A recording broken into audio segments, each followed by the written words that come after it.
Fala, Trailblazer, tudo bem com vocês? O tema de hoje vai ser um tema muito legal, muito interessante. Aposto que você já deve ter participado, só que às vezes participou sem saber de fato o que era, né?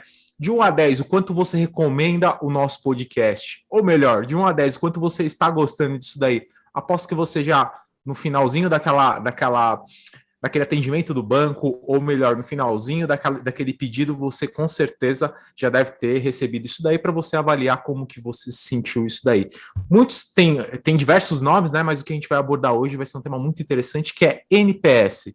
Você já escutou falar? Se não escutou, fica ligado aí que tem muita coisa legal. Eu vou ser o facilitador dessa conversa juntamente com o Thiago Schmitz. Fala galera, tudo bem? Maravilha. Também Guilherme Monteiro. E aí, Trailblazers, tudo certinho por aí?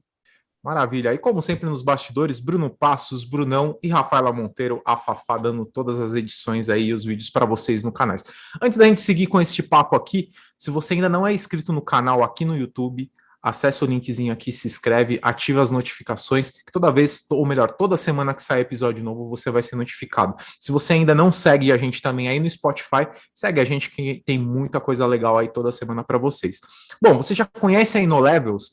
É a empresa perfeita para profissionais de tecnologia, principalmente Salesforce. Deseja trabalhar com grandes projetos em CRM? Venha fazer parte de uma equipe pronta para entregar grandes resultados. E não Levels, tecnologia aplicada por pessoas para pessoas. Bom, nosso convidado hoje é um convidado muito especial, Nathanael Pantoja. Nathanael atualmente é Enterprise Account Director na Salesforce. Já foi programador e também CX Solution na SAP. Formado em sistemas de informação, possui MBA em gestão de negócios e também já participou de diversos programas de extensão no Canadá, México, Estados Unidos.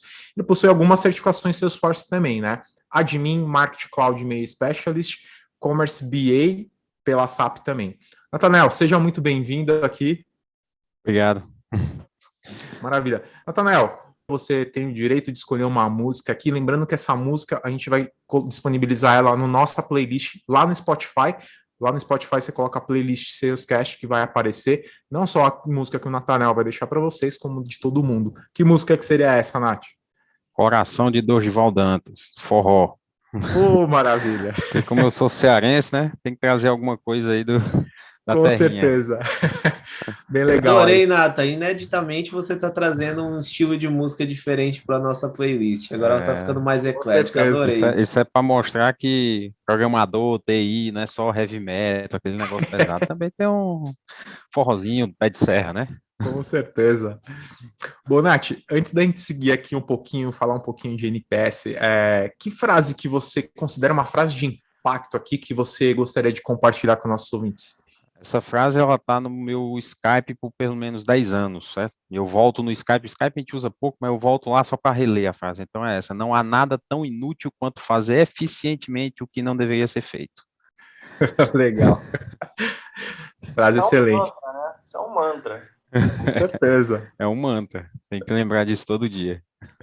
Maravilha. Bom, agora vamos de fato para o papo que interessa aqui. Bom, antes disso, você é vendedor e gostaria de ser mais produtivo pelo WhatsApp e pelo Salesforce? Com a integração da Whatsly com o CRM, com um clique, seu próprio WhatsApp pode visualizar informações de clientes, criar leads, administrar suas tarefas, mandar e-mails, copiar conversas automaticamente e muito mais. Venha experimentar gratuitamente em whatsly.com.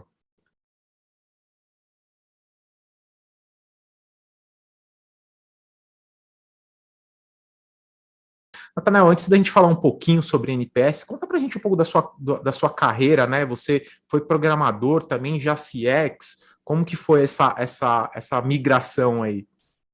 Legal, eu sou cearense, né?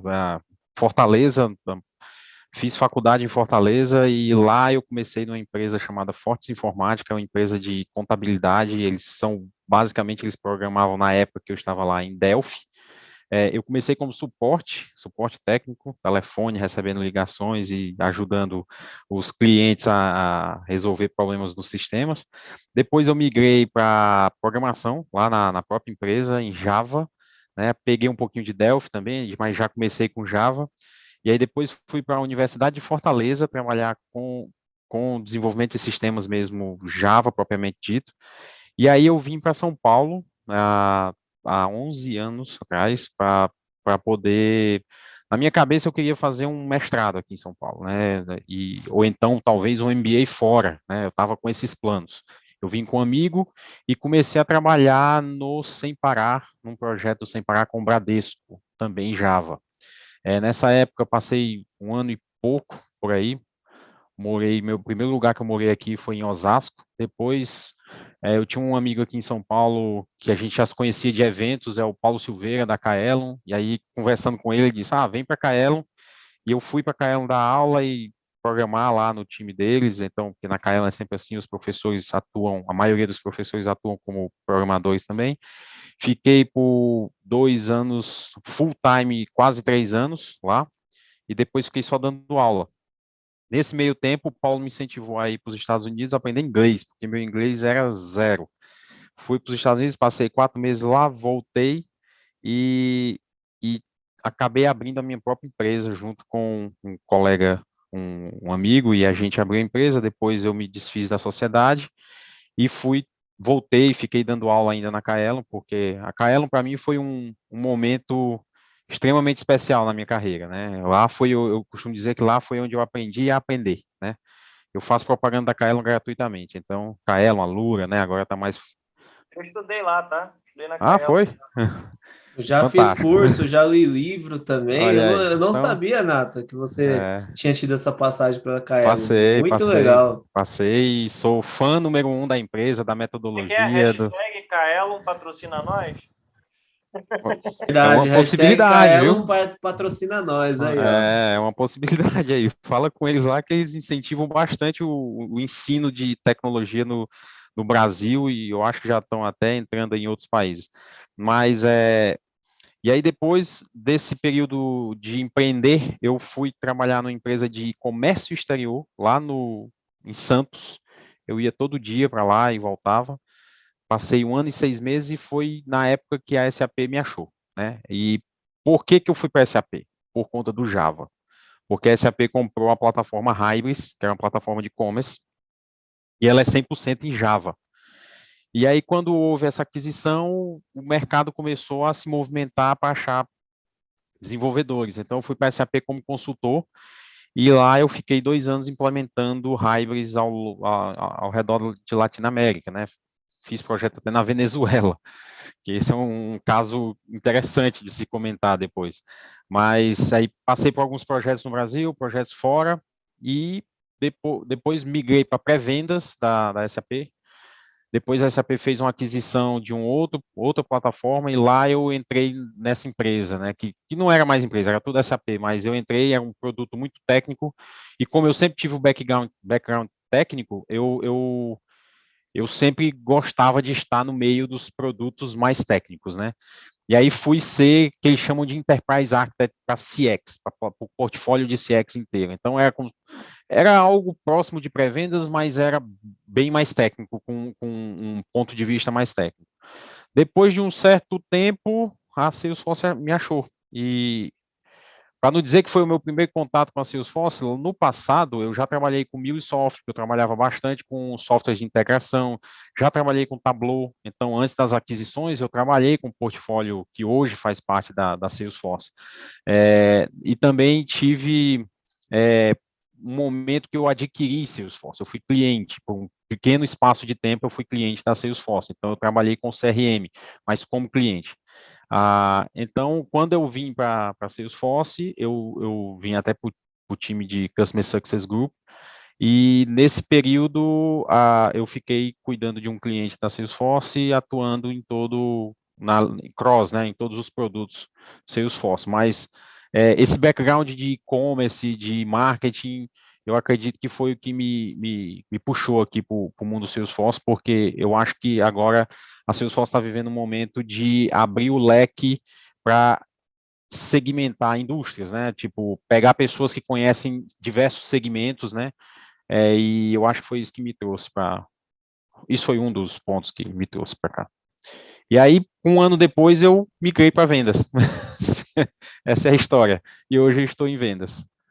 Sempre trabalhei com vendas, né? Lá, assim, dentro da SAP, depois que eu fui para pré-vendas, eu sempre fui dentro do mundo de vendas. Então, Eu passei esse ano aqui fora do mundo de vendas, né? E depois voltei para vendas.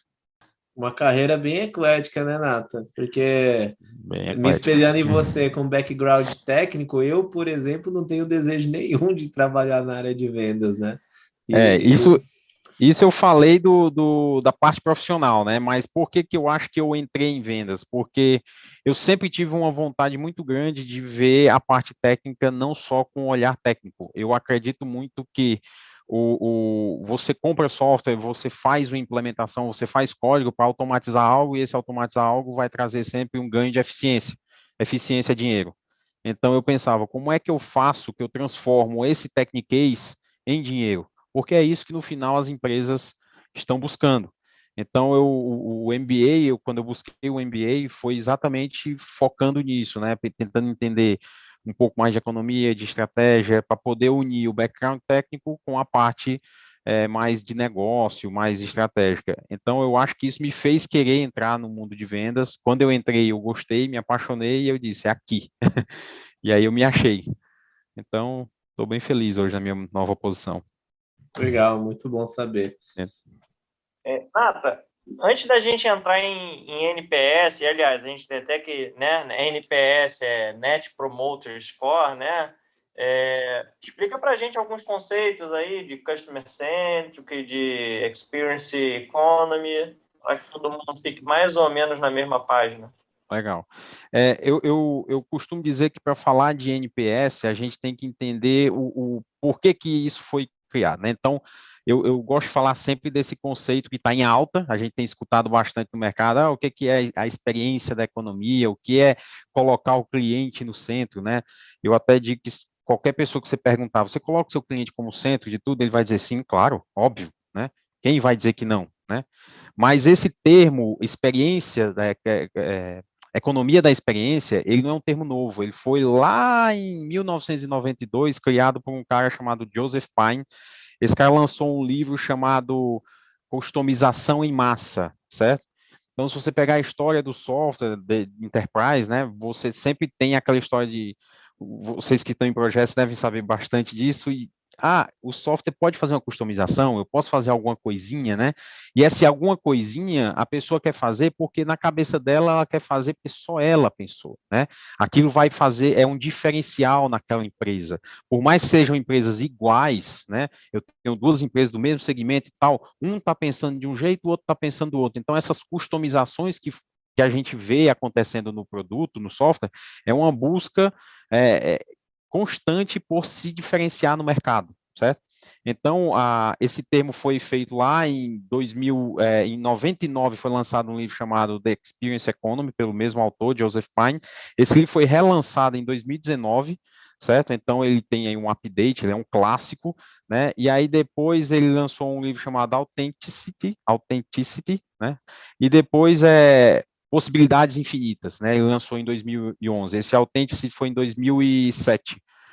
Então, esse Joseph Pine foi o cara que falou desse termo, que cunhou esse termo e vem pregando isso ao longo da história. E experiência da economia vem se você olhar a história, a gente teve quatro grandes ondas, então talvez é um outro termo aí que a gente tem ouvido falar, né? A Revolução Industrial, né? Então a gente está agora em que revolução? A gente está na quarta revolução, né? Então a gente teve a primeira revolução, que foi a Revolução Agrária, né? Que é a revolução que eu digo que é do commodity. Então a gente saía para basicamente extrair o arroz, o feijão, levava para o mercado e vendia. E aquele preço daquele produto era definido ali, naquele momento, né?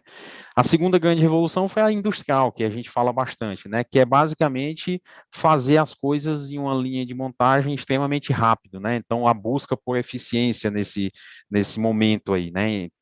A terceira grande revolução foi a revolução de serviço, né? Prestar serviço, as coisas as a service, né? Então, eu quero dar note que eu já estou tentando evoluir para a questão do atender o cliente de forma personalizada, né, de forma única. Então, dar um serviço atrelado ao produto que eu estou desenvolvendo. E essa revolução, que a gente chama revolução da experiência, o nível mais alto de customização que a gente está vendo, certo? Então, os clientes eles estão buscando esse nível de customização absurda no software.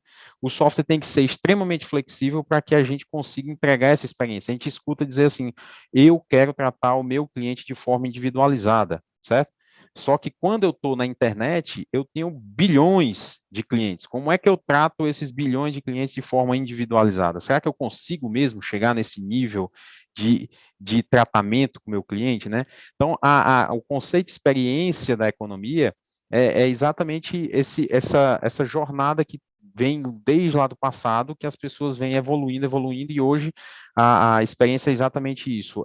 Como é que eu dou a melhor olhando para o que eu estou oferecendo, como é que eu dou esse momento ímpar na vida do meu cliente, né? Então, antes de falar de NPS, tem que saber o que é isso, porque o NPS ele faz parte desse conceito como todo, ele não existe sozinho, né? Então, é basicamente isso. Ô, Nath, e conta pra gente, já que você abstraiu muito, né, de qual é o conhecimento necessário para a gente começar a discutir o que é NPS, em poucas palavras, né, o que você conceitua NPS? E uma curiosidade que eu tenho também é se existem tipos diferentes de NPS. Perfeito. NPS, ele nasceu porque o sonho do criador do NPS, que é o fundador da Bain Company, era medir o valor de uma empresa por um único número, certo? Quando a gente fala de valuation de empresa, o valuation de empresa é medir, como é que eu meço o preço de uma empresa, certo? Eu tenho um jeito de medir a marca e eu tenho um jeito de medir o preço da empresa, né? O custo, quanto custa essa empresa? A gente vê aquisições, né? Comprou por não sei quantos bilhões, o outro. Como é que a gente mede isso, né? E essa medida é basicamente, que é aceita no mercado, é a capacidade dessa empresa de produzir dinheiro no futuro, certo? De produzir receita. Só que isso é muito complexo. Calcular isso não é simples. Como é que eu calculo quanto essa empresa pode produzir no futuro? Então, olho os contratos dela, vejo o tamanho de tempo desse contrato, vejo se esse contrato está distante, se tem possibilidade do cara cancelar esse contrato e eu ficar sem dinheiro. Muito complexo. Então, esse cara falou, poxa, eu queria ter um número que eu pudesse dizer, se esse cara for 10, eu compro, certo? E eu compro por muito caro, certo? E aí ele criou o conceito do NPS, né? Que é basicamente isso que foi comentado no começo aí do podcast. Qual o número que você me dá de 0 a 10, qual você recomendaria isso, né? Essa é a pergunta clássica. Então, o NPS é isso, é um número que tenta, uma única métrica que tenta dar um valor significativo para a sua empresa, porque, no fundo, uma empresa sem cliente é uma empresa que está quebrada, certo? Não adianta você ter o melhor produto do mundo se não tem ninguém que quer comprar. E o NPS é dado exatamente pelo cliente. Então, ele disse, olha, se eu quero um número para medir, eu quero um número dado pelo cliente, certo?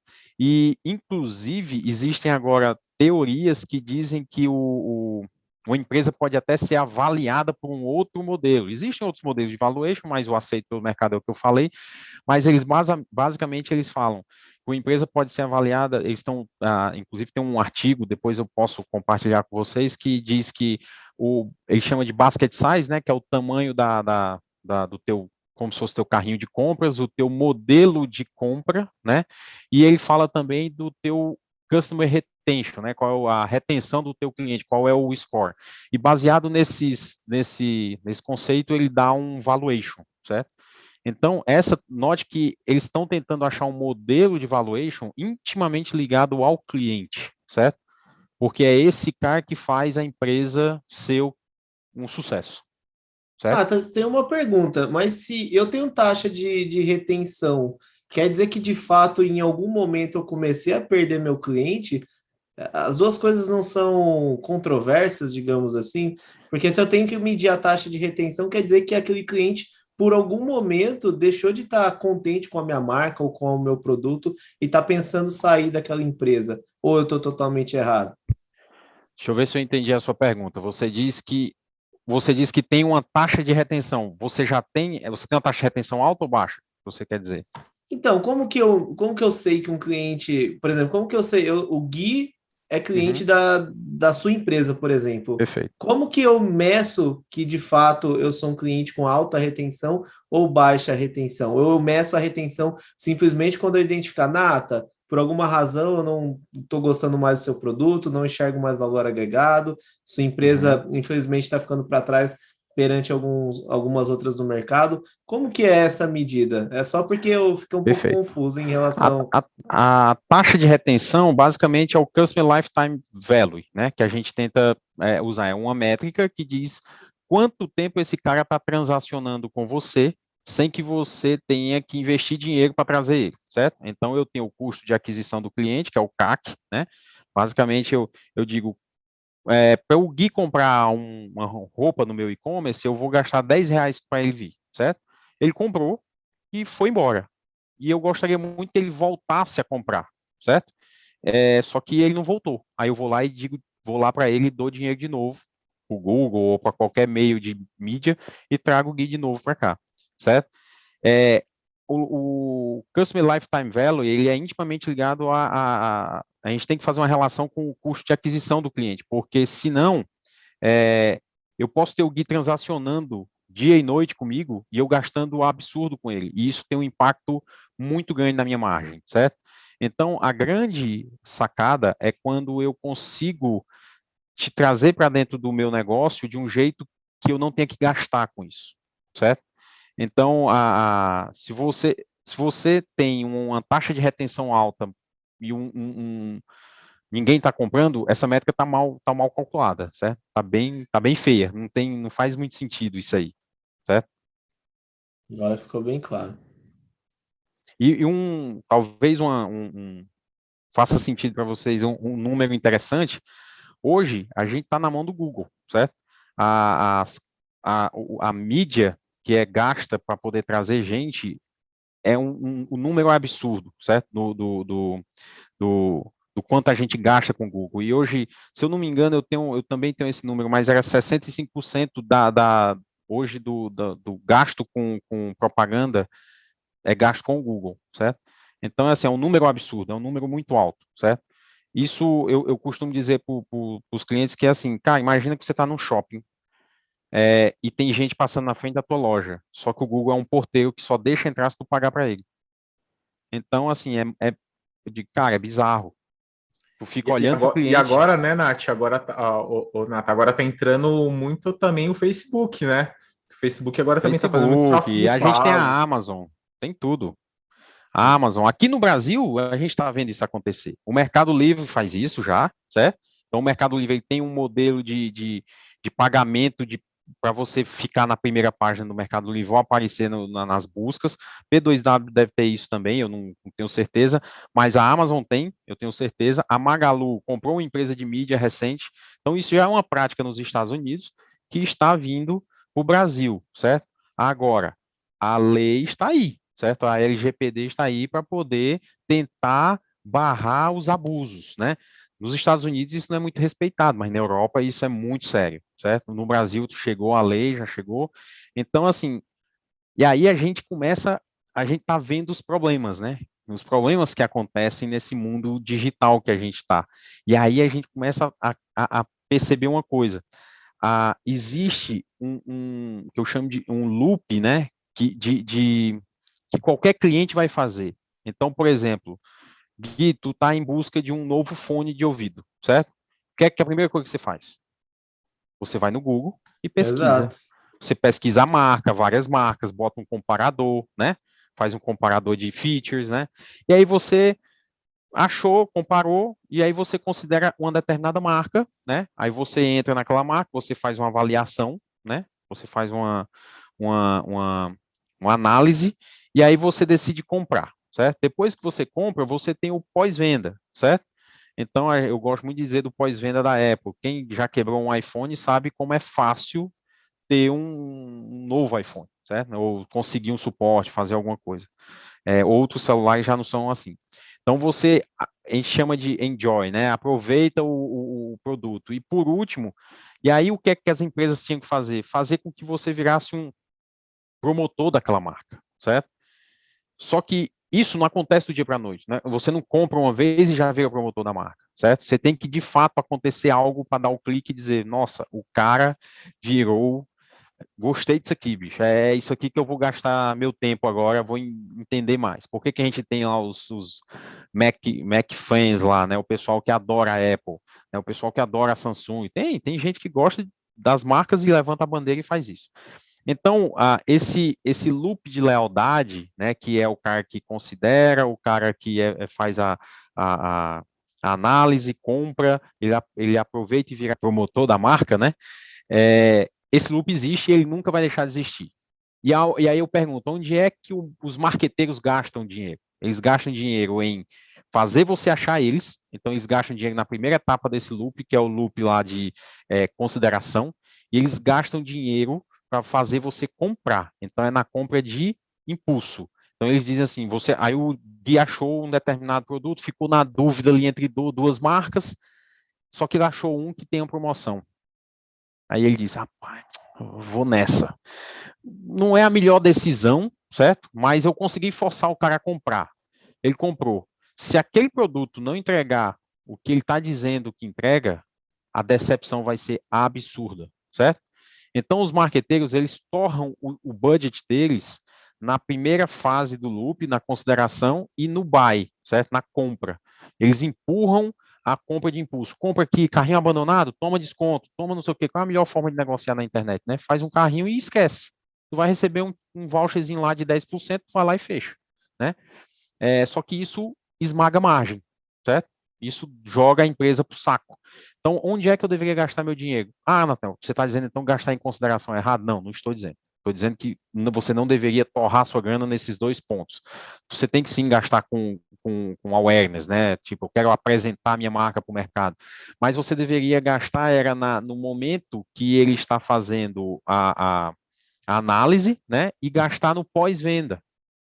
Porque no pós-venda é que você conquista o cara, certo?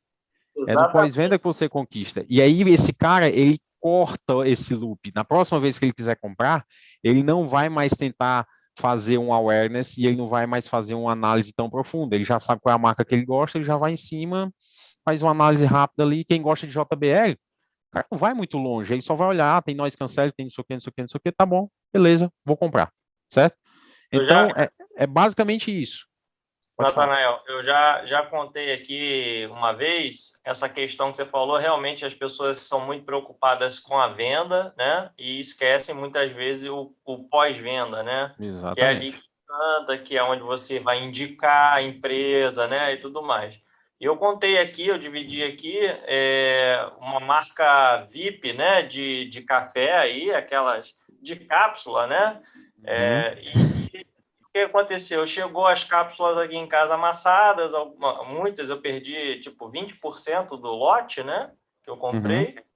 E aí eu entrei em contato. E esse entrar em contato foi um inferno, né? Foi. Assim, Será que é a mesma marca que eu estou pensando? Também porque eu tenho experiências fantásticas com essa marca. Eu ia dizer que eu tenho as melhores experiências. Mas isso é interessante, certo? É então, mas interessante você ter aqui até nesse então eu grupo. também tinha, entendeu? Mas eu nunca tinha comprado pela internet que tivesse chego uma quantidade assim de cápsulas, né? Que foram Eu vou te mal. Eu falar. tenho uma pergunta. Todo mundo aqui era feliz com essa marca. O Ti, de repente, teve uma experiência negativa. Ele Eu, está como fazendo algo consumidor, eu tenho que perigosíssimo com a deixar. marca. Então, eu tenho que deixar uma única experiência afetar todo o resto que eu tenho. É igual casamento, né? Quando tá namorando, é a coisa mais linda. Casou, a primeira discussão, eu tenho que levar essa discussão para afetar o resto do relacionamento com a Mas, empresa? mas, mas são Eu acho pontos que esse. importantes. Não, São pontos mas esse importantes. assunto que você está falando é um assunto extremamente importante, certo? E antes de eu falar desse assunto, senão eu vou passar por cima de muitas coisas aqui,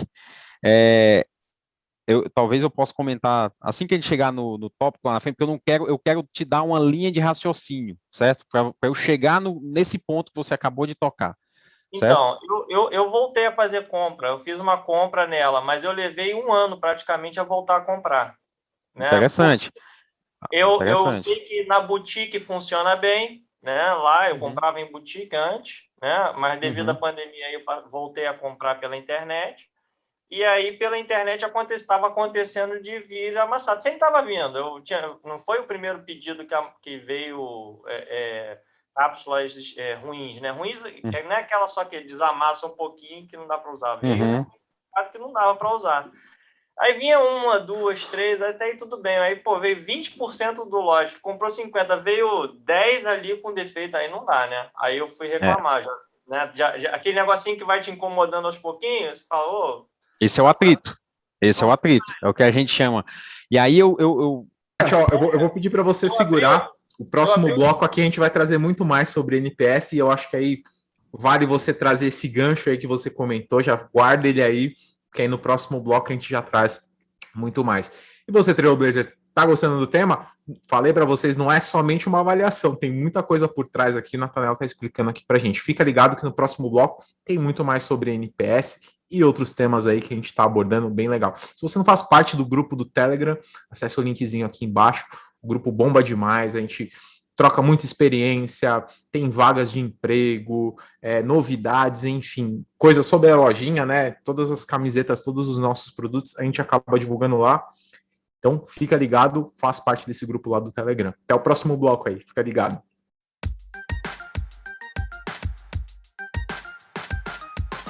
A InnoLevels é a empresa especializada para o seu projeto em Salesforce. Com mais de 250 mil horas em projetos no segmento, entregamos resultados incríveis com uma filosofia focada na excelência do atendimento e que entende a importância de um CRM em nossos clientes. Conheça a InnoLevels.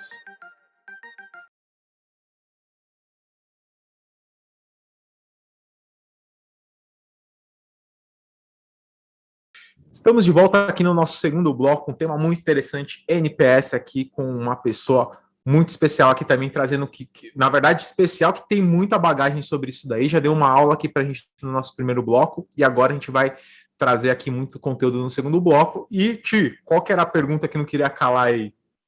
Bom, a gente já está falando um pouco de NPS, que é uma métrica bem relevante, mas também tem outras, né? Tipo Customer Satisfaction, ou CSAT, né? CSAT, né? Como muitos falam aí. Qual a diferença aí entre uma e outra? Como é que o mercado aplica? Tá, o CSAT é muito útil quando você quer saber a satisfação do seu cliente relacionado a algo que específico. Então, por exemplo, você está fazendo um projeto e você pergunta para ele lá o que é que ele achou daquele projeto específico, né? Então, não estou olhando para a empresa como todo, estou olhando para algo muito específico. E a gente usa muito em projeto de implementação de software, né? Eu tenho lá a primeira fase, segunda, terceira do projeto. Em cada fase eu pergunto a satisfação do cliente. E isso não é NPS. O NPS ele é mais amplo, certo? E eu falo o que de amplitude é porque, assim, você comentou no bloco anterior do problema que você teve com a marca lá de cápsulas, né? E eu costumo dizer que se você chegar para essa empresa e perguntar, ou qualquer outra, e você perguntar, você tem um problema? Se ele disser assim, ó, chega aí para conversar, você tem um problema? Eles vão dizer, tenho um problema. Eles sempre vão saber que tem algum problema. E eu pergunto, e qual seria a possível solução para esse problema, certo? Eles também vão ter a possível solução para o problema, certo? Eles vão dizer, não, é porque nossa logística não está legal, a gente está vendo aí o que a gente pode fazer, ou o outro vai dizer, não, porque o atendente não passou, ou o software está ruim, enfim, o cara sempre tem uma explicação para o problema, certo? Mas, às vezes, o problema que eles acham que tem não é o problema, e a solução que eles acham também não é a solução, certo? Então, eu costumo dizer que você tem 4 pilares. Quando a gente fala de satisfação, você tem 4 pilares. Se você tem um problema, ou o seu problema é porque a experiência que você está provendo nos seus canais, ela não é boa, ela não é fluida, ou o seu funcionário não sabe tratar com o seu cliente, então ou o problema é a experiência, ou o problema é o funcionário, ou o problema é o seu produto, que é ruim, certo? Ou o problema é a sua marca, que não passa segurança, certo? Vou dar um exemplo de marca que não passa segurança. Lá no passado, o Mercado Livre, eu não comprava no Mercado Livre porque eu sabia que era fraude, certo? Eu não compro no OLX. Por quê? Porque hoje, OLX, pode vir atrás de mim, é fraude. O que tiver lá é fraude. Já tentaram me roubar de tudo que é jeito ali. Então, hoje eu compro no Mercado Livre. Por quê? Porque o Mercado Livre resolveu esse problema. O Mercado Livre criou o Mercado Pago. Se eu não receber o produto, ou se eu receber com qualquer coisa, o Mercado Livre toma de conta e resolve, certo? E eu resolvo direto no aplicativo. Então, estou respaldado, certo? Então, quando eu falo de canal com experiência, vou te dar um exemplo. Imagina um checkout. Você vai fazer um checkout, passa o seu cartão, o dinheiro sai do seu cartão e o checkout dá pau, certo? E aí você não compra. E aí você tem que pedir estorno. E aí tem que ligar para o cara. O call center não atende. Nossa, acabou, certo? Acabou. Você não quer mais nunca mais olhar para essa empresa, vai meter no Reclame Aqui, vai processar. Cara, vai ser um caos. Depende do preço, você vai abrir até processo. Então, você tem que ver se o seu canal está dando essa experiência fluida, certo? E as pessoas não percebem, mas só em ela ter um chatbot e uma página web, ela já tem 2 canais, só que ela tem N fluxos que podem acontecer ali dentro. Eu não vou dizer que ela tem 2 jornadas de cliente ali. Ela pode ter várias jornadas. Eu vou dar um exemplo. O cara está pesquisando um produto no portal e aí, do nada, ele abre um chatbot lá para ele e ele começa a falar com o chatbot e ele fecha a compra pelo chatbot. Só que aí ele volta para a página e tenta ver a compra que ele fez no My Account, lá, na conta dele. E a compra não aparece lá. Dentro do mesmo portal, você deu uma forma dele fechar a compra dele com um chatbot, com alguma pessoa ajudando do outro lado, e complicou a cabeça do cara, certo? Então, você pode ter mais de uma jornada, porque eu poderia entrar direto no chatbot, resolver ali, não saber que tem uma página que eu posso checar a compra e ser feliz. Então, quanto mais canais você coloca, mais possíveis jornadas você está embutindo na vida do seu cliente. E essa jornada pode ter uma que não performa e outra que performa, e você tem que saber que jornada é essa. Eu gosto de usar muito a Amazon como exemplo. A Amazon, ela sabe que a jornada que performa é o portal lá, né? Pode ver que a página de produtos da Amazon, ela é um sistema aquilo ali. Você clica lá, quer comprar um roteador, eu clico no roteador, tem lá comparação de roteador, possíveis sellers, preços, possíveis promoções que estão acontecendo. Cara, tem tudo naquela página de detalhes do produto, né? Então, ali a Amazon identificou que uma jornada performava mais do que as outras, e aí ela investiu dinheiro naquela jornada, certo? Ela investiu dinheiro para deixar ela perfeita, porque é ela que performa, ela que entrega dinheiro. Quando eu falo de experiência do cliente relacionado ao empregado, você fez ligações para o call center, né? E essa ligação foi provavelmente aberto um chamado, a pessoa do outro lado podia te tratar mal, podia ser mal educada, enfim. E aí você começa a perceber que tem algo, não foi o produto, não foi o canal, foi o funcionário que me tratou mal, né? Quando eu falo de produto, eu digo, poxa, existem algumas pesquisas que a gente faz para achar, saber se o meu produto é um produto bom ou ruim, né? Então, vou dar um exemplo.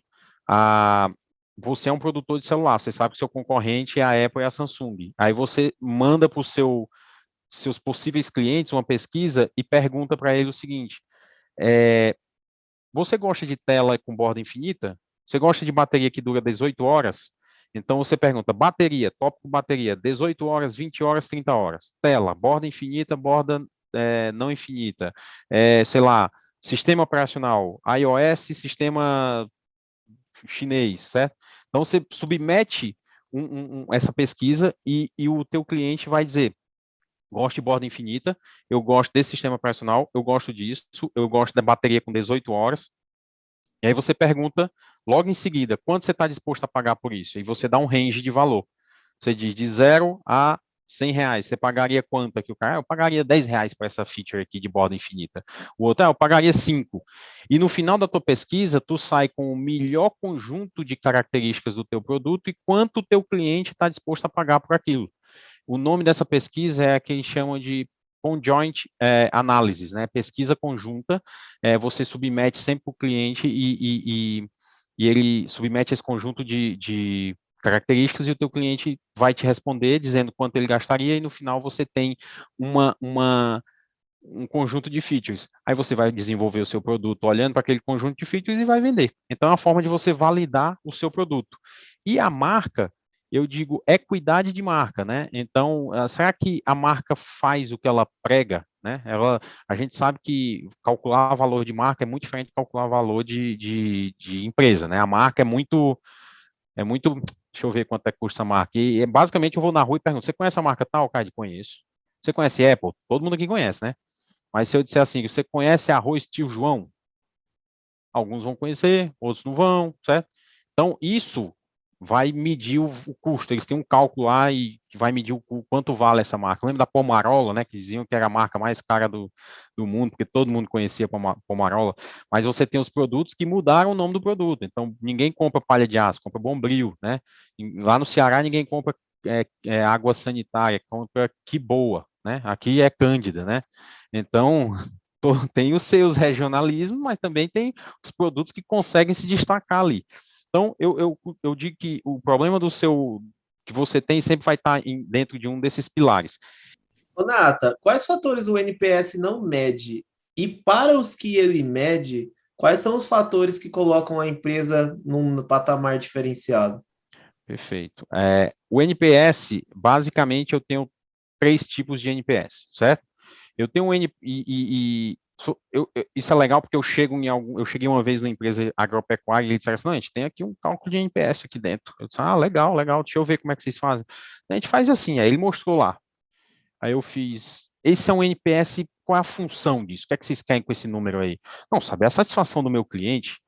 Eu disse, mas você está medindo o quê? Você está medindo experiência?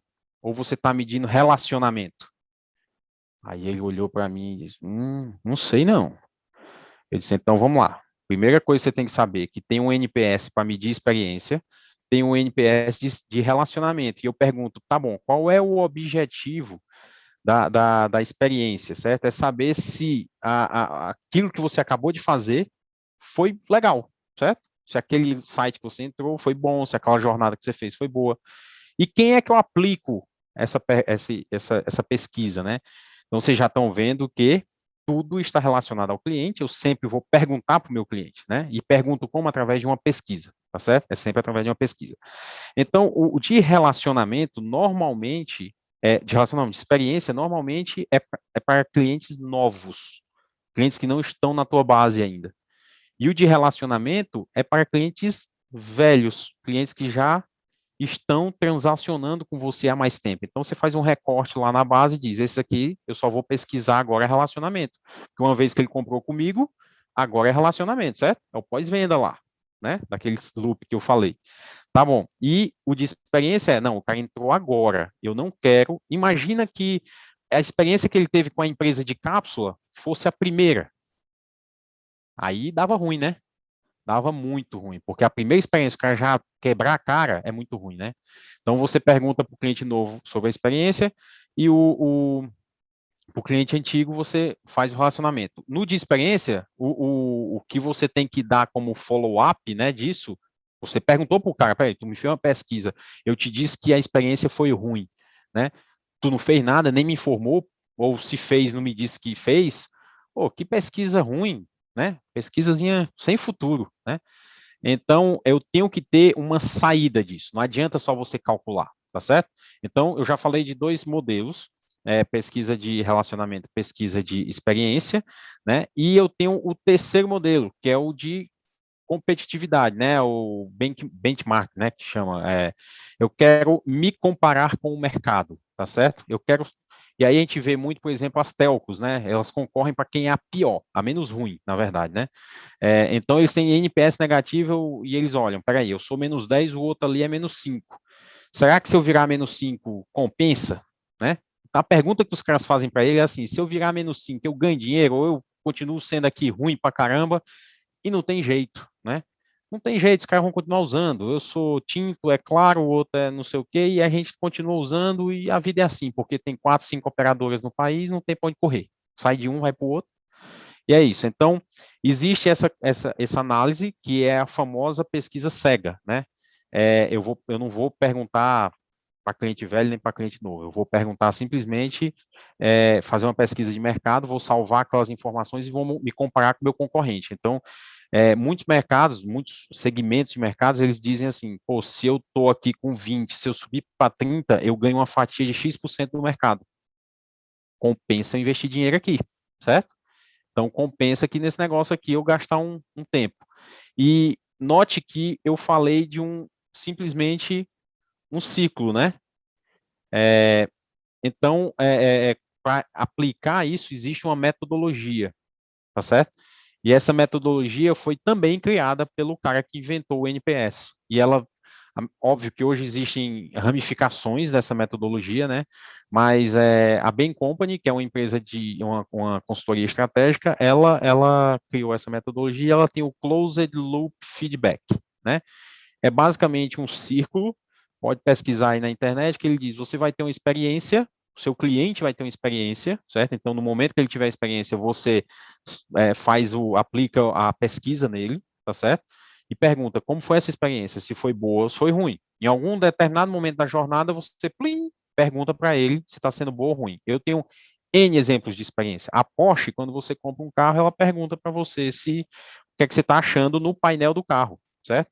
A Nike, ela pergunta no teu Apple Watch o que é que você está achando de correr com aquele sapato dela, certo? Então, tem N formas de capturar. A gente está acostumado muito a receber pesquisa por e-mail e elas são os menos assertivos, tá certo? Ninguém gosta de responder pesquisa por e-mail. Então, você pesquisa e se a experiência for ruim, você tem que corrigir. Você tem que gerar um plano de ação, tá certo? Se a experiência foi boa, você tem que aprender com ela, certo? E aí, não adianta você terminar esse loop nessa terceira etapa, você tem que fechar o loop, por isso que o nome é Closed Loop Feedback, você tem que fechar o loop dizendo, eu tive uma experiência boa, eu aprendi com ela, eu vou compartilhar internamente e vou replicar isso e incentivar essa experiência mais vezes com mais clientes. E se a experiência foi ruim, você tem que fechar esse loop, corrigindo o problema e chamando a pessoa que te falou e dizendo, olha, eu corrigi, tomando essa ação, fazendo isso, me desculpe, papapá. É muito difícil você ver isso no mercado, né? Mas eu vou dar um exemplo aqui. Eu tive. É o caso que até o Thiago comentou, né, lá das cápsulas, que às vezes não tem. Exatamente. O fato de você não ter o retorno, pode ser que a empresa até tenha arrumado, Tem né? arrumado. Ela corrigiu lá, ela identificou que de fato era uma falha que estava tendo no processo lá de logística e tudo mais, ela corrigiu. Só que ela não voltou para você e falando assim, Thiago, obrigado por ter avisado a gente, sei lá, você perdeu 20 cápsulas, putz, 20 cápsulas não é nada para eles, né? Eles dão 20 cápsulas para você e falam assim, ó, a gente pede desculpa pelo transtorno e já arrumamos. Pode pedir de novo que se tiver problema, não vai ser isso daí, né? Exatamente. Aconteceu isso comigo, com essa empresa. Eu fui comprar cápsula no shopping e eu não sei onde eu deixei essas cápsulas, velho. Ela sumiu. Eu acho que eu esqueci na loja, não lembro. Eu cheguei em casa, cadê as cápsulas? Não estavam lá. Eu disse, cara, o erro foi meu, certo? Eu deixei em algum lugar. Aí eu voltei na loja para perguntar se eu tinha deixado lá. O cara rodou a loja, perguntou para um monte de gente, disse, não deixou, mas deixa eu ver qual foi seu pedido aqui. Ele puxou o pedido, tinha sido um pedido até grandinho. Ele simplesmente puxou as caixinhas lá, botou na sacola e disse, tá aqui. Eu disse, não, cara, mas peraí, quanto foi? Ele disse, não, você comprou, você vai levar. Eu acredito que você perdeu. Eu não acho que você tá mentindo para mim. Rapaz, eu saí de lá. Saiu encantado, né? Entendeu? E aí eu também comprei cápsulas pela internet e mandei pro meu sogro. E eu liguei pro meu sogro. E aí, sogro, recebeu? Ele disse, não recebi. Não recebi. Aí eu disse, peraí, cara, não é possível. Eu liguei lá, fiz o mesmo esquema, ó, não chegou. Ele disse, não, a gente vai mandar de novo. E mandar de novo. Entendeu? Então, assim. Você vê, né? Era para ser algo assim, né? Algo simples. Mas eles complicaram muito e eu tive que abrir 5 chamados. Escrevi para a filial da Suíça, né? Que eles têm o headquarter deles na Suíça. Escrevi para lá em inglês, fiz questão de redigir tudo direitinho e tal, mandei. Assim, foi muito complicado a resposta. No final teve solução, mas foi complexo, sabe? E para a gente, né? Que é especialista em CRM, vê uma desconexão de chamados e tudo mais, e você fica assim, pô, os caras têm muito a melhorar nessa área, né? Nessa parte, porque nas vendas, nas boutiques, é tudo muito bom, mas nessa área eles deixaram a desejar. Mas aí eu vou entrar num ponto aqui. Olha como isso é perigoso para a empresa, certo? Porque aí aqui a gente tem 2 tipos de clientes. Eu tenho você que está chateado com a marca, que quase talvez virou um detrator da marca, certo? E tem eu aqui, né, que estou falando super bem da marca, eu só tive experiências maravilhosas com ela, certo? Eu sou um promotor da marca. Eu estou no aí nível vem desconfiança, né? Eu virei aquele desconfiado, porque Você eu tá comprei neutro hoje. novamente depois de um ano para ver qual era, né? Ó, Hoje esse você tá aqui. neutro. Só que eu quero dizer uma coisa, tudo que eu falei, né? Lembra que no começo eu falei que eu gosto muito de relacionar a tecnologia com dinheiro, né? Com métricas financeiras, que eu acho que as empresas adoram isso. Elas precisam disso, né? Não acho não, eu tenho certeza, elas precisam disso. Mas um detrator, ele é custo, ele é custo. Olha que você perdeu tempo, você gastou, você sentou na cadeira e disse, eu vou escrever um e-mail em inglês, vou perder meu tempo aqui, vou gastar meu tempo aqui, meus dedinhos, vou escrever, vou achar o nome do cara, vou abrir chamado, vou ligar, vou fazer, gastei meu tempo. Você provavelmente alocou muitos funcionários de lá, da empresa, certo? A empresa gastou uma grana contigo, é melhor ela ter mandado as cápsulas de novo, sai mais barato, certo? E o detrator, ele é receita, porque eu gasto R$ 0 para ele comprar de novo comigo, certo? Só que aí, ó, eu tenho aqui a revista desse mês de Harvard, a Harvard Business Review, certo? E ele tem um texto aqui que combinou muito com o papo que a gente está tendo aqui, que eles falam o seguinte, essa empresa tem um programa de lealdade, né? E eles dizem que as empresas que têm programa de lealdade, quando elas falham com o cara que é do programa, a desgraça é muito maior do que falhar com alguém que não é, certo? Porque, assim, a decepção é tão grande que esse cara, ele não volta mais. Você demorou um ano. Se fosse um cara que é do grupo, eu pago lá a subscription para receber minhas cápsulas lá por mês, certo? Se eu tivesse uma experiência nesse nível, rapaz, eu não voltar mais nunca, certo? Então, ele mostra que isso é o quebrar a confiança do cliente. Quando você quebra a confiança, não tem mais volta, entendeu? Então, é esse o detalhe da coisa aí. Ô, Nata, deixa eu fazer uma pergunta totalmente conexa com o programa de fidelidade. Uhum. Primeiro, eu posso fazer a colocação de que se o meu cliente está pagando para estar no meu programa de fidelidade, eu estou no ápice do NPS ou não necessariamente?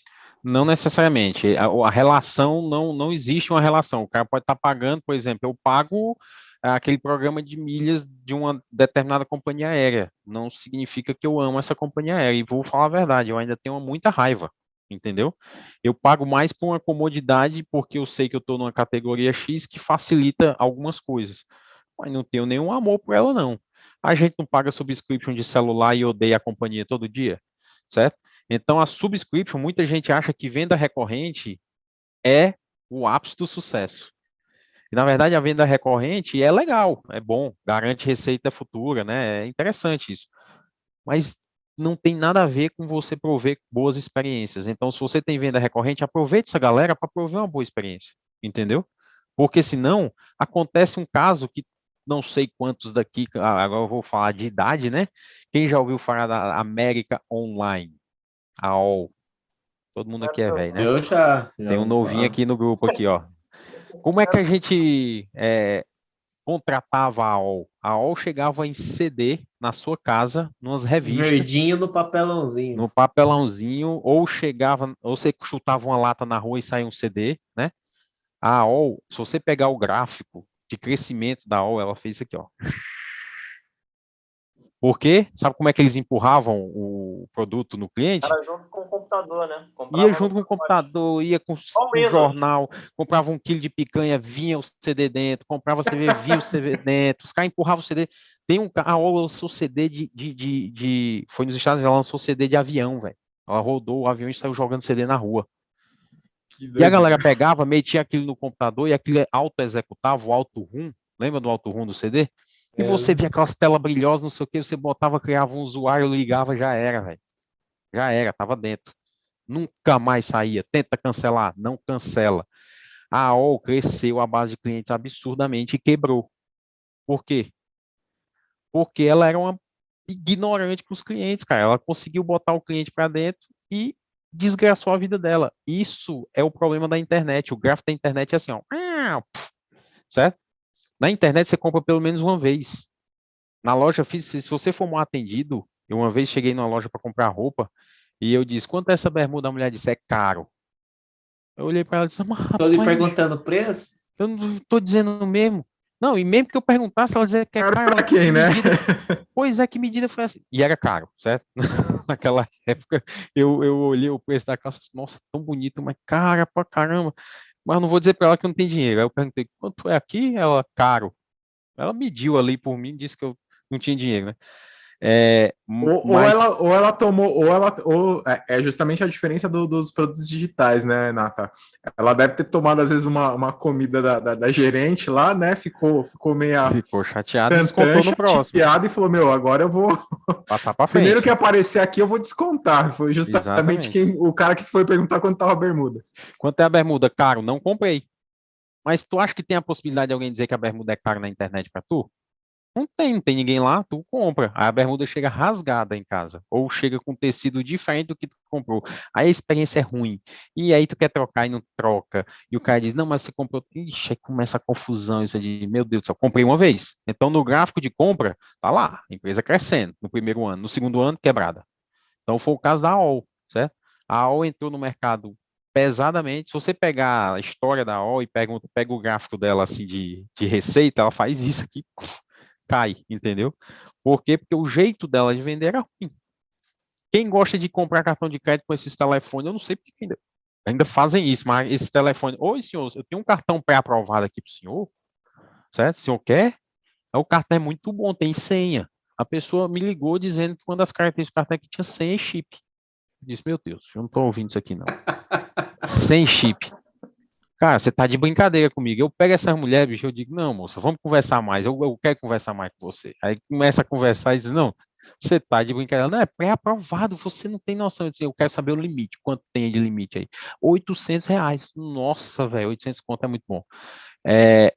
Mas isso é bizarro em 2021, você ver que ainda tem empresa fazendo isso, entendeu? É bizarro, mas tá lá fazendo, entendeu? É que acho que acaba sendo o problema de alguns ticket médio, né? Então, o ticket médio da população acaba sendo de fato bem menor. Então, A com gente tem. certeza, R$ 800. Eu sei por que eles fazem isso, entendeu? Mas eu acho isso ruim, porque O você povo não é pegar uma. excluído, e é o que você falou, né? A sustentabilidade desse negócio Não é sustentável. não é sustentável. Ele Não é não. sustentável. Não é sustentável no longo prazo. Então, por isso que eu digo, você quer fazer dinheiro hoje, mas quer se sustentar por quanto tempo? Então, cuida do teu cliente. Não importa a faixa, não importa a faixa etária, faixa social, dinheiro, quanto tem no bolso, quanto tem. Cuida dele que vai dar certo, entendeu?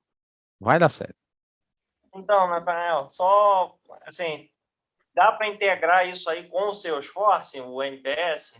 Assim, a gente falou Beleza. um bocado aqui, mas no Ainda Salesforce não. é uma métrica, né? Não é Aham, exatamente uma funcionalidade, é uma não é. métrica. Como é que a gente Mas faz isso no Salesforce? tá, o Salesforce hoje ele tem um módulo de survey, certo? Esse módulo de survey ele é feito para fazer pesquisas, mas ele não tem uma metodologia por trás. Então, você pode cair no problema do cara da agro lá que eu falei, que fazia o NPS dele lá do jeito que ele queria, mas não tinha uma metodologia. Então, quando eu digo assim, como é que eu me comparo com o mercado, eu tenho que poder me comparar usando a mesma metodologia. Eu costumo dizer que, como é que eu comparo um Fusca com uma Ferrari? Você acha que é possível comparar um Fusca com uma Ferrari? Sim ou não?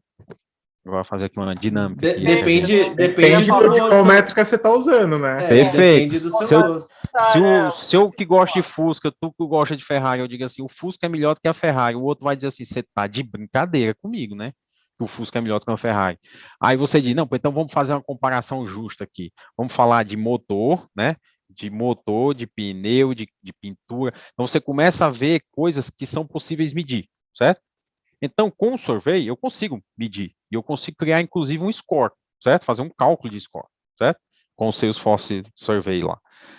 Mas ele não é passível de comparação, tá certo? Então, você pode ter a metodologia e implementar por trás lá e usar, e aquilo usar dentro do Einstein Analytics, usar dentro do Marketing Cloud, fazer disparo de e-mails, enfim, fazer régua de relacionamento diferenciada e tudo mais. E isso, eu até vejo esse tipo de criação de NPS é onde causa os problemas. A gente tem um gap chamado de Experience Gap, né? O gap da experiência, que perguntaram para os CEOs, disseram assim, você acha que entrega uma boa experiência para o seu cliente? 80% deles disseram que sim, né? mas só 8% dos clientes que são dessas empresas que concordam, certo? Então, você tem um gap de experiência aí de, tipo, tá errado esse negócio. Eu acho que entrega e tu acha que não recebe, tem um problema, certo? Então, esse gap é porque as empresas elas realmente não seguem uma metodologia. Por exemplo, a Bain Company lançou no Brasil o NPS Prism, né, que eles chamam, NPS Prism, de Prisma, né, que é um módulo para um software chamado Qualtrics, que você, lá, o Qualtrics implementa a metodologia da Bain Company, tá certo?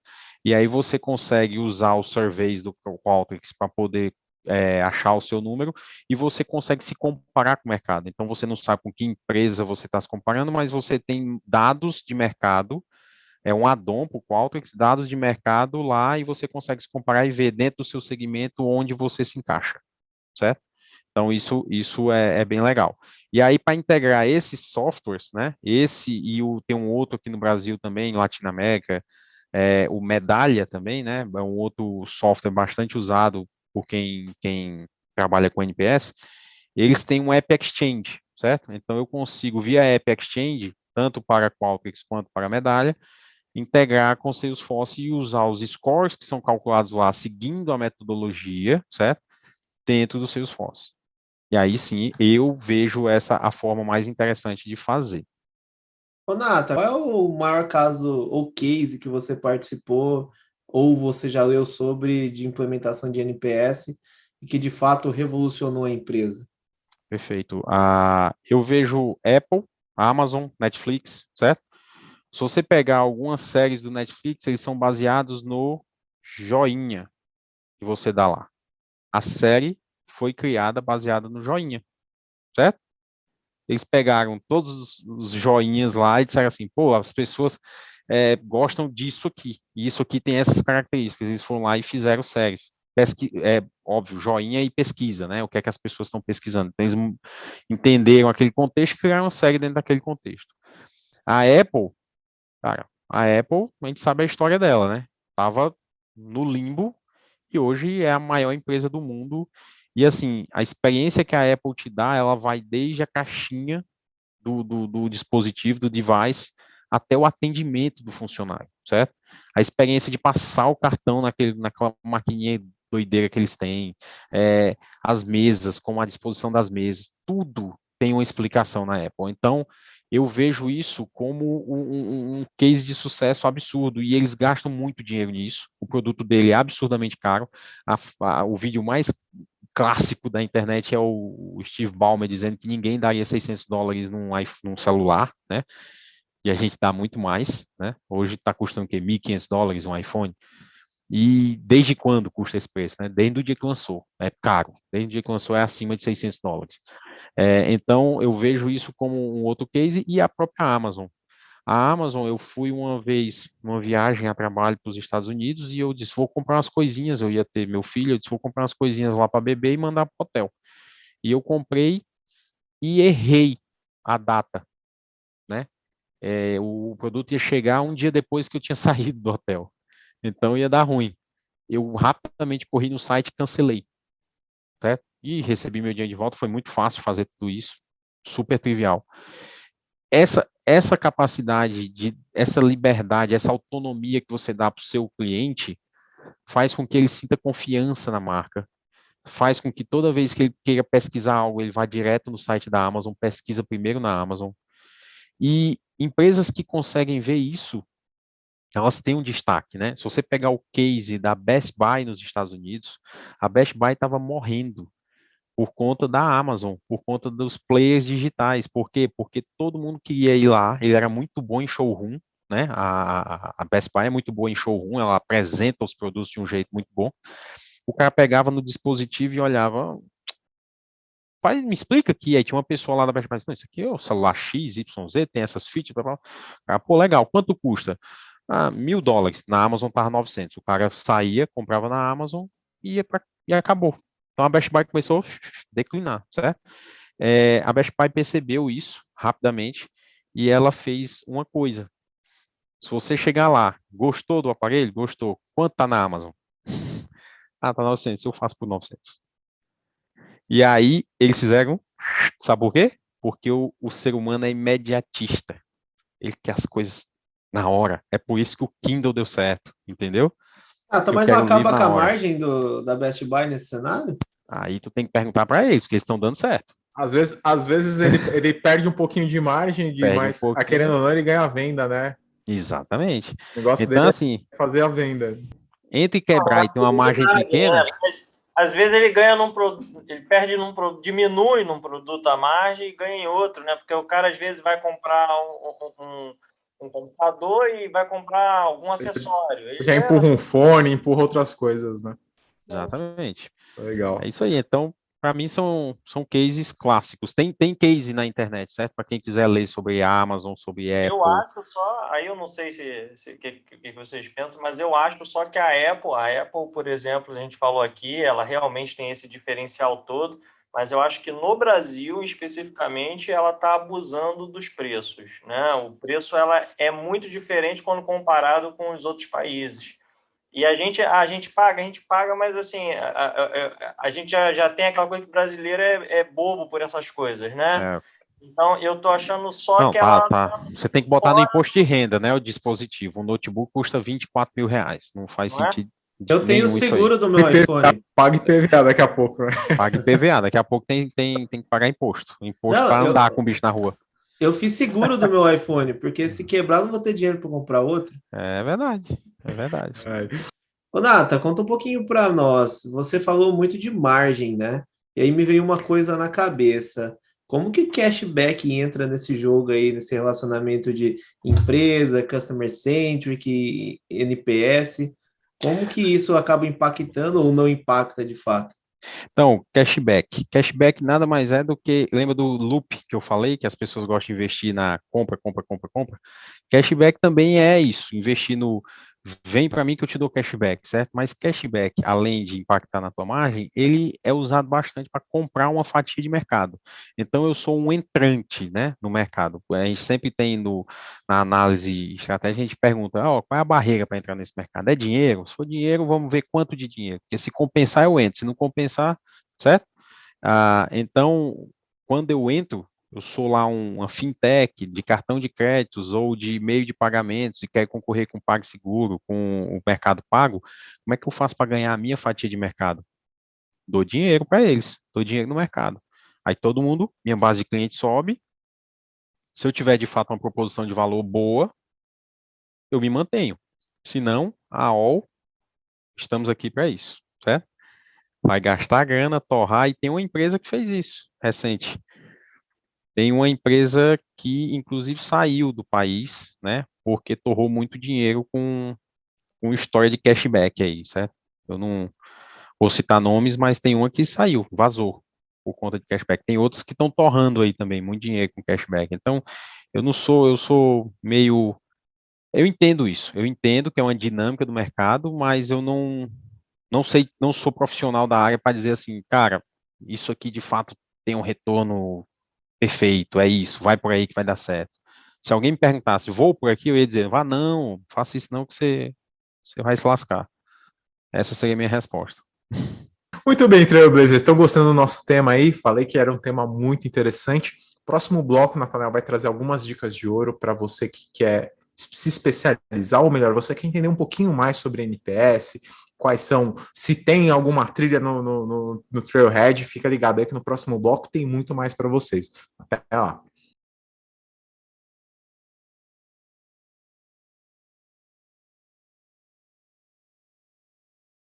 Estamos de volta aqui no nosso terceiro bloco com um tema muito interessante, NPS. Nata, existe, ou melhor, qual dica de ouro você dá para os nossos ouvintes aqui que quer entender um pouquinho mais, quer se aprofundar um pouquinho mais sobre NPS? Olha, tem vários livros que podem ajudar, né? Não existe hoje pelo menos, existe um livro chamado Implementando Net Promoter Score, certo? É um livro mais técnico, onde ele vai falar o que você tem que fazer. Ele tem os fluxos de negócio que ele entende que tem que implementar dentro da empresa, certo?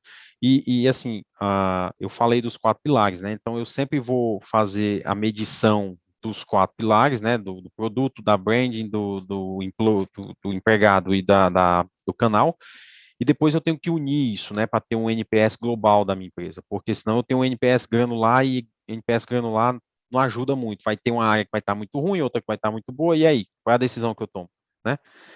Complica um pouco. Tem esse livro, que ele é mais técnico, mas tem um livro livros mais teóricos que eu li e gostei bastante.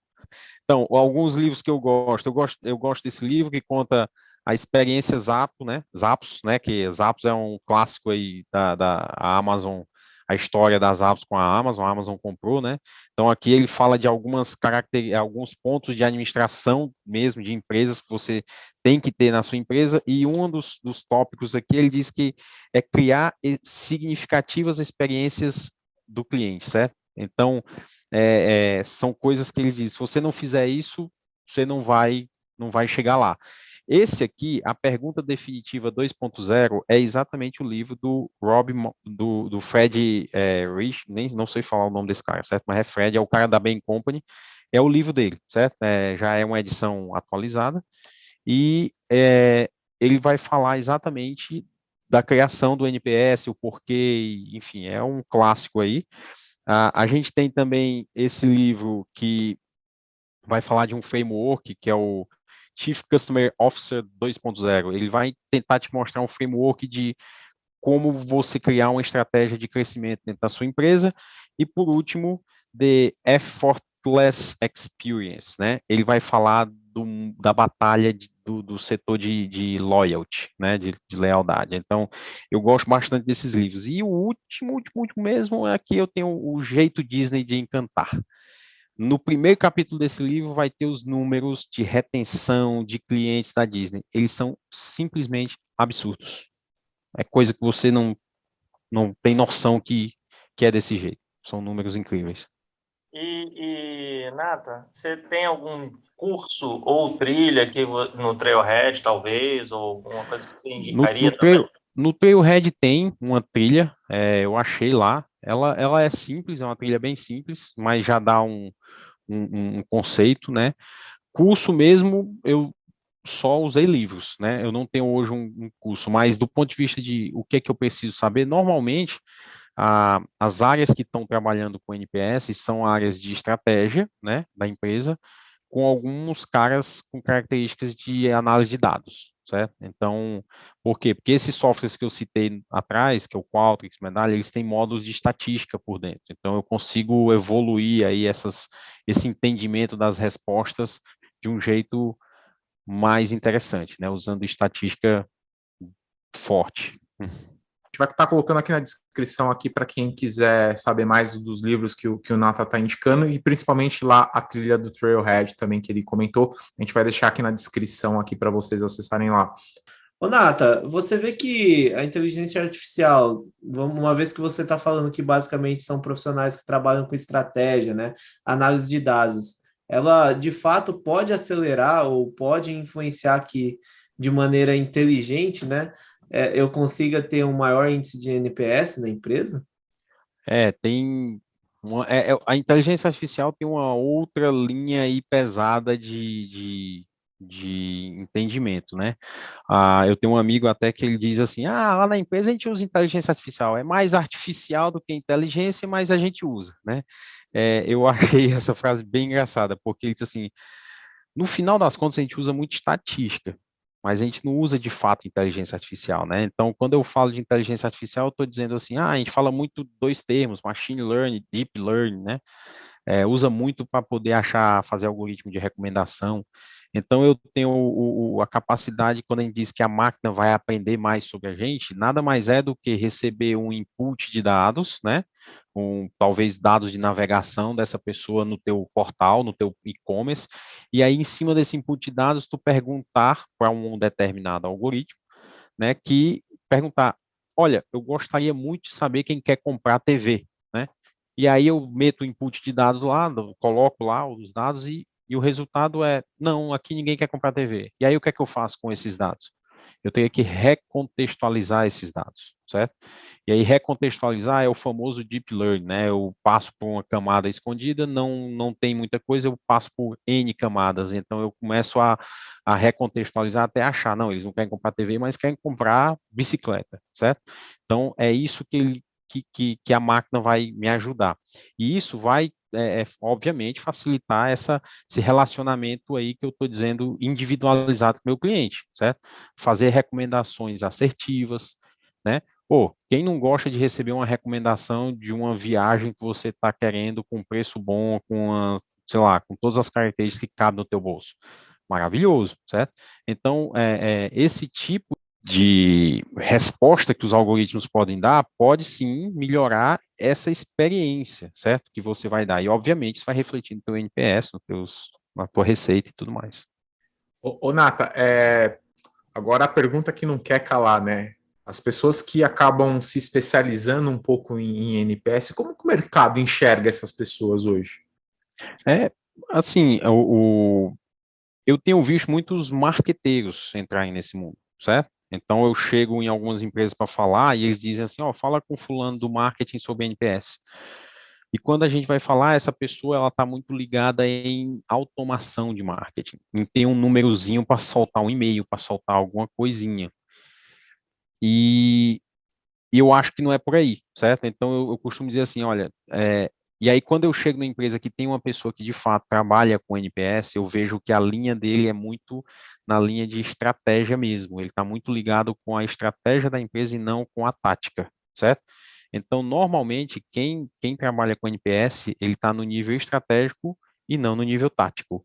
O nível tático é como eu vou aplicar o survey, como eu vou fazer as perguntas, mas tipo, isso é o tático, mas o resultado de tudo isso vai refletir na tua estratégia, nas decisões macro da tua empresa, né?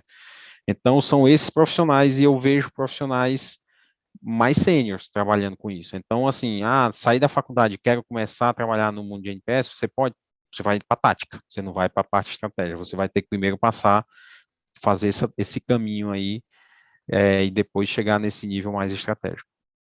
Maravilha. Nata, a gente agradece demais aí a sua participação, trazer muito conteúdo aqui para todos nós, né? E para quem quiser falar com você, tem uma dúvida, putz, ou quero agradecer por você ter dado um insight aqui, alguma luz, como que faz para encontrar você nas redes sociais? Eu tenho o LinkedIn, é a rede social que eu uso para fins profissionais. Eu uso muito pouco o Twitter, usei mais no passado, parei, estou voltando agora, e eu estou escrevendo muito no Medium, certo? Voltei a escrever. Tem 3 textos lá que eu coloquei de e-commerce agora, publiquei recentemente, e eu estou tentando manter aí uma sequência de textos sobre e-commerce. Então, quem quiser falar comigo, pinga lá no LinkedIn que eu sempre respondo.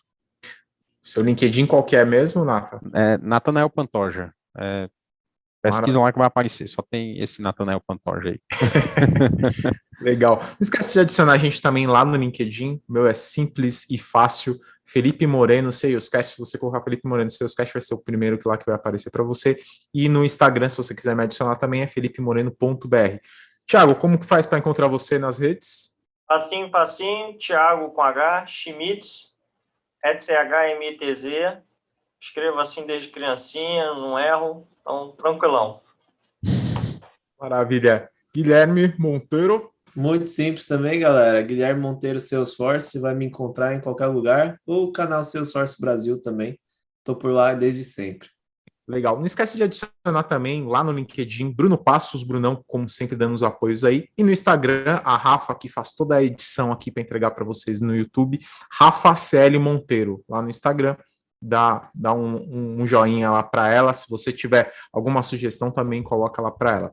Espero que vocês tenham gostado desse episódio. Não deixe de mandar seus comentários, feedbacks pelas nossas redes. Site, fanpage, Facebook, Instagram, Twitter, tudo, @salescast e @canal Salesforce Brasil. Este episódio é um oferecimento dos nossos parceiros da InnoLevels. A InnoLevels é uma empresa que oferece soluções, serviços e consultoria em TI com uma equipe multidisciplinar capaz de entregar resultados com agilidade nos projetos Salesforce, integrando com outras tecnologias também. conheça a InnoLevels. Também deixamos nosso obrigado aqui para os nossos parceiros da Watsly. Para você que está escutando a gente pelo Spotify, clica no botãozinho seguir. Toda vez que sair um episódio novo, você vai ser notificado. Se você não se inscreveu ainda no nosso canal no YouTube, se inscreve, facinho, simples assim, só dá um cliquezinho aqui, vai ajudar a gente bastante e também já ativa as notificações, que toda semana tem conteúdo muito legal para vocês. Espero que vocês tenham gostado desse episódio e até a próxima. Até mais, pessoal!